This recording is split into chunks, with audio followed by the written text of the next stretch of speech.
Hi friends, தமிழில் பார்த்துருப்பீங்க 12 by current சேனல்லேருந்து நாங்கள் வெளியே வந்துட்டோம் அப்படின்ற மாதிரி. ஆமாம், அதுதான் உண்மை. 12 by கரண்ட் சேனல்லேருந்து நாங்கள் வெளியே வந்துட்டோம். எங்கள் டீம், நாங்கள் நடித்த எல்லாருமே அதுலேருந்து வெளியே வந்துட்டோம். ஏன்னு பார்த்தீங்கன்னா 12 by கரண்ட் சேனல் வந்து எங்களுது இல்லையா.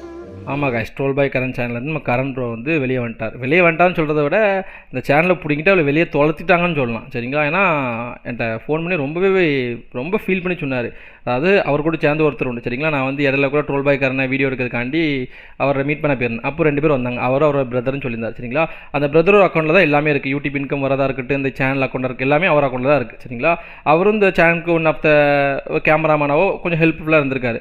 ஆனால் இப்போ வந்து எந்த ஒரு ஹெல்ப்பும் பண்ணல அப்படின்னு சொன்னார். அது மட்டும் இல்லாமல் இப்போ வந்து சேனல் விட்டு எங்கள் எல்லாத்தையும் வெளியே அனுப்பிட்டார் அப்படின்னு சொல்கிறாரு. எனக்கு புரியவே இல்லை. ஒருத்தர் சின்ன வயசுலேருந்து கஷ்டப்பட்டு 8 மில்லியன் சப்ஸ்கிரைபர் ஹெல்ப் பண்ணியிருக்காரு. இப்போ உங்களுக்கு ஏதாவது பிரச்சனைனா 1-2 பேர் சேனலுக்கு ஈக்குவலாக பாதி பிரிக்கணும். அப்படி தானே?